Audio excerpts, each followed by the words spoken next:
안녕하세요. 여러분의 아는 의사 신승환입니다. 마취에 대해서 문의 주셨는데요. 이제 사실 치과를 무서워하는 제일 큰 이유가 마취시죠.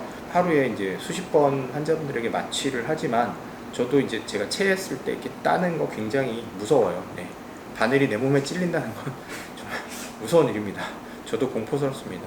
자, 여기도 지금 저도 손을 베었는데, 종이에 베었는데, 손을 베고 하는 거 되게 따갑고 아프잖아요. 그죠? 뭔가 큰 걸 하는 것보다, 치과에 와서 막 사랑니를 빼고 이러는 것보다 그 바늘에 찔리는 게 더 무서워하는 게 사실이에요. 뭐 누구나 갖고 있는 공포라고 생각을 하는데, 어렸을 때 좀 안 좋은 경험을 하신 분들이 거기에 대해서 공포를 느끼는 거예요. 뭐냐면 엄마 따라서 모르고 치과에 갔는데 선생님이 마취도 안 하고 막 이를 뺐다. 혹은 이제 치료를 하는데 마취가 안 됐는데 아파 죽겠는데 뭐 신경치료 계속하고 충치 치료를 막 윙했다. 지금은 치과가 더 훨씬 많아지고 선생님들도 아무래도 환자분들의 통증에 더 관심도 많이 가지고 그렇잖아요. 하지만 예전에 20년 전에 치과를 갔을 때 많이 아팠던 경험들이 이제 너무 두렵고 공포스럽다 하시는 분들이 꽤 있으세요. 치과에 와서 저희도 이제 환자분들에게 문진을 하는데, 문진에 치과가 너무 무서워요. 안 아프게 해주세요. 쓰시는 분들 굉장히 많습니다. 거기에 대해서 제가 해드릴 수 있는 노력을 말씀을 드릴게요. 치과의 마취 방법은 세 가지 정도가 있어요. 치과에서는 이제 뭐 완전히 전신 마취는 하지 않잖아요, 그죠? 뭐 호흡기를 대는 전신 마취 혹은 정맥 마취는 하지 않기 때문에 치과에서 하는 마취는 입안에서 이루어지는 마취인데요. 통틀어서 다 국소 마취입니다. 전신 마취에 반대되는 첫 번째적인 마취가 이제 바르는 마취가 있어요. 저희가 이제 도포 마취라고 하는데요. 마취 크림을 바르는 거예요. 근데 점막은 우리 바깥 부분은 피부고 입안은 점막인데요. 점막은 약재 흡수가 좀 빠른 편이에요. 그래서 도포 마취제를 발라주고 하면 아이들 유치 발치 같은 경우에 정말 많이 흔들리는 치아는 굳이 주사를 하지 않고서도 발치가 가능한 경우들이 있고요. 그 다음에 이제 주사 침이 들어갈 때 도포 마취를 해주고 나서 마취를 하면 주사 침이 들어오는 걸 그렇게 크게 못 느끼는 경우들이 많이 있어요. 그래서 주사 침이 너무 아플까봐 걱정이 돼요 하시는 분들은 도포 마취를 하고 하시면 크게 아프지 않고요. 이 도포 마취는 이제 현재 저희가 스케일링을 하거나 할 때 치아 시림 증상, 또 스케일링 할 때도 치아 잇몸이 좀 아프셨던 경험을 하신 적이 있으시잖아요, 그죠? 도포 마취제를 바르면서 하시면 훨씬 통증이 덜해요. 그래서 그런 부분들에 대해서는 좀 걱정을 조금 내려놓으셔도 될 것 같고요.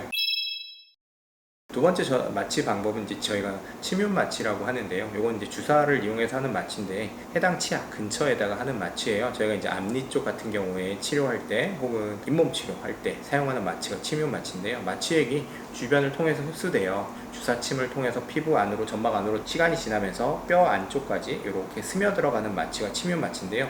이 침윤 마취는 사람에 따라서 마취 심도가 좀 달라요. 네. 뼈가 단단하신 분들은 마취액이 뚫고 들어가지 못하겠죠. 네. 그러니까 발현 속도가, 마취가 되는 시간이 좀 늦고요. 마취 심도도, 마취의 깊이도 좀 약해질 수가 있어요. 이런 원리로 아래쪽 같은 경우에는 침윤 마취를 했을 때 마취가 좀 약하게 되는 경우들이 많아요. 하지만 이제 아래 앞니 쪽 같은 경우에 신경의 분포가 침윤 마취로만 마취가 되기 때문에 침윤 마취를 하고 시간을 좀 충분히 기다려서 하면 되고요. 위턱 같은 경우는 침윤 마취만 해도 마취 자체가 잘 돼요. 왜냐하면 뼈의 구조가 위에는 조금 더 뼈가 물르고 구멍이 많은 구조라서 마취액의 침투가 더 빠른 편이에요. 그래서 아래 같은 경우에는 이제 마취가 잘 안 되는 분들, 특히 어금니 쪽을 위해서 세 번째 마취 방법이 있는데, 이 마취를 이제 전달 마취라고 불러요. 전달 마취는 오는 신경의 굵은 가지, 바깥쪽은 아니고요. 아래 턱뼈 안쪽 부분, 내측 부분에 있는 굵은 신경 가지가 있는데, 그 신경 가지가 지나가는 공간에 마취액을 뿌려줘서 그 중간에 가지를 마취시키는 게 이제 전달 마취예요. 뭐냐면 실제 치료하는 치아는 여기에 있지만 그 치아 자체가 주변 뼈가 두꺼워서 마취가 잘 안 되기 때문에 그 중간에 이어지는 깊은 부분을 갖다가 중간 부분을 마취를 하는 방법이죠. 이게 이제 전달 마취인데요. 아쉽게도 이 전달 마취가 제가 말씀드린 대로 아래 턱뼈 내측 부분에 따라서 오는데 그 위치를 저희가 특정할 수 있는 게 아니에요. 그 부분, 어느 부분을 지난다라는 거를 알고 그 부분에다가 저희가 마취를 해줘요. 그래서 마취가 성공률이 생각보다 그렇게 높지 않아요. 그래서 마취를 한번 했지만 잘 안 되는 경우도 있어요. 네, 마취를 하고 시간을 10분 정도 기다려서 치료를 들어갔는데 좀 느낌이 있어요. 그러면 선생님께 얘기를 하세요. 그럼 강제로 하지 않습니다. 한 번 더 전달 마취를 해보고 이렇게 하는 경우들이 있어요. 근데 아쉽게도 어떻게 해도 마취가 안 되는 경우들이 간혹 있어요. 그러니까 치아가 아픈데 충치가 심했는데 이거를 참다 치과에 오시는 분들이 있어요. 너무 아파 죽겠어요. 건드리기만 해도 아프고 주변이 많이 부어요. 이런 경우는 마취액 자체가 염증 상태에서는 마취 효과가 상당히 떨어져요. 그래서 그런 경우에는 어쩔 수 없이 당일에 치료를 못하고 염증을 조절하기 위해서 항생제 소염제를 먼저 복용을 한 이후에 와서 나중에 마취를 하면 잘 되는 경우들이 있어요.